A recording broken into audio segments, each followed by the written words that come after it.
इस वीडियो में हम सीखेंगे किसी तत्व का इलेक्ट्रॉनिक विन्यास कैसे करते हैं और किसी तत्व को पीरियोडिक टेबल में हम कैसे व्यवस्थित कर सकते हैं। तो उसके लिए हमें सबसे पहले पता होना चाहिए कि तत्व का परमाणु क्रमांक कितना है। ठीक है, तो लगभग 30 तक आप याद कर सकते हैं। 30 तक याद रहेंगे तो आपको लगभग काफ़ी करना आ जाएगा। ठीक है, तो हम जैसे एक एग्जाम्पल के थ्रू देखते हैं। एग्जाम्पल ले लेते हैं हम, जैसे एक सोडियम को ले लेते हैं। सोडियम का जो एटॉमिक नंबर होता है वो 11 होता है और इसका जब अगर हम इलेक्ट्रॉनिक विन्यास करें तो इलेक्ट्रॉनिक विन्यास हो जाता है इसका 1s2 2s2 2p6 3s1। तो यहाँ पे हमने इसका इलेक्ट्रॉनिक विन्यास कर लिया। जो इलेक्ट्रॉनिक विन्यास है हम आपवाओं के अकॉर्डिंग ही करेंगे।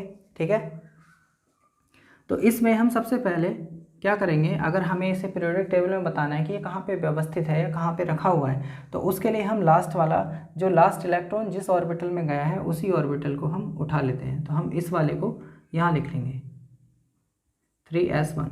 ठीक है, तो इसके लिए हमें पता होना चाहिए 3 चीज़ें हम डिसाइड करते हैं, एक तो वर्ग, एक आवर्त और एक ब्लॉक। तो ब्लॉक हमने पहचान लिया कि जो s है वो क्या होगा, इसका ब्लॉक। जो ऊपर वाला नंबर आता है वो ऊपर वाला नंबर जो है वो ग्रुप को दिखाता है, यानी वर्ग को। और जो आगे वाला नंबर होता है ये पीरियड को इंडिकेट करता है, यानी आवर्त। तो अगर हम देखें इसके अकॉर्डिंग, लास्ट इलेक्ट्रॉन 3s1 में गया तो 3s1 के अकॉर्डिंग हम इस सोडियम को पीरियोडिक टेबल में व्यवस्थित कर सकते हैं, यानी बता सकते हैं। अगर आपसे पूछा जाता है सोडियम किस आवर्त का तत्व है तो हम कह सकते हैं सोडियम तीसरे आवर्त का तत्व है। और अगर आपसे पूछा जाता है ये किस ब्लॉक में रखा गया है तो आप कह सकते हैं एस ब्लॉक के अंदर ये रखा गया है। और अगर आपसे वर्ग पूछा जाता है तो आप कह देंगे ये पहले ही वर्ग में, यानी एस ऑर्बिटल में पहले वर्ग में सोडियम तत्व रखा हुआ है। दूसरा एग्जाम्पल देखते हैं। अगर हम बात करें पोटेशियम की, तो पोटेशियम का जो एटॉमिक नंबर होता है वो 19 होता है।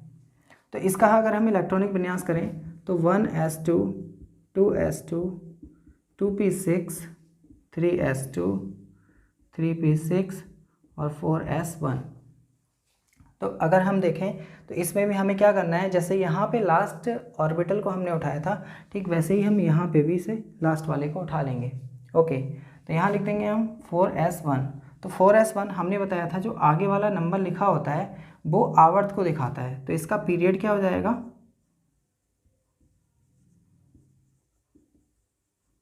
चौथा आवर्त हो जाएगा। ठीक है, और साथ में साथ हम s ऑर्बिटल को देखें तो s ऑर्बिटल इसका क्या है, जहाँ पे ये रखा हुआ है तो हम इसका कह देंगे ब्लॉक। s ब्लॉक के अंदर रखा हुआ है और साथ में जो ऊपर वाला नंबर है वो ग्रुप को इंडिकेट करता है, यानी वर्ग को। तो हम कह सकते हैं जो पोटेशियम है वो आवर्त सारणी में चौथे आवर्त में पहले वर्ग में और एस ब्लॉक के अंदर वो रखा हुआ है। ओके, हम और एग्जांपल देख सकते हैं। जैसे आप ऑक्सीजन को देखें, ऑक्सीजन का एटॉमिक नंबर 8 होता है। इसका हम इलेक्ट्रॉनिक विन्यास कर देंगे 1s2 2s2 2p4। तो हमने इसका इलेक्ट्रॉनिक विन्यास कर दिया। वैसे ही जैसे हमने लास्ट वाले ऑर्बिटल को उठाया था वैसे ही हम यहाँ पे भी इसे उठा लेंगे। तो यहाँ लिख देंगे 2p4। तो 2p4 कर दिया। हमने पहले बताया कि जो आगे वाला नंबर होता है वो पीरियड यानी आवर्त को दिखाता है और ब्लॉक इसका हो जाएगा पी ब्लॉक का एलिमेंट है ऑक्सीजन। और जो ऊपर वाला नंबर है वो डिसाइड करता है वर्ग को। तो यहाँ पे तो 4 आ रखा है, तो 4 का मतलब ये हुआ कि पी ब्लॉक में चौथा वर्ग जो होगा उसके अंदर ये है। मगर हम पूरी पीरियोडिक टेबल की बात करें तो इसमें हम +12 कर देते हैं। +12 करने का मतलब क्या हुआ,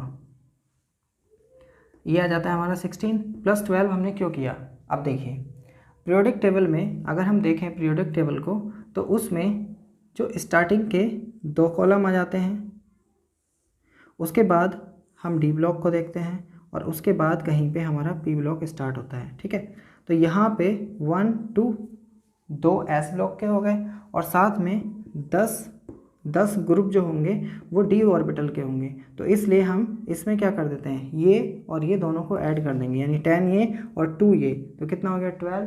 12 में अगर हम 4 ऐड कर दें तो आ जाता है 16, यानी जो आपका ऑक्सीजन है तो ऑक्सीजन का वर्ग क्या होगा, ऑक्सीजन का वर्ग हो जाएगा हमारा 16। तो इस तरीके से हम तत्वों को डिसाइड कर सकते हैं, बता सकते हैं कि ये पीरियोडिक टेबल में कहाँ पे व्यवस्थित है।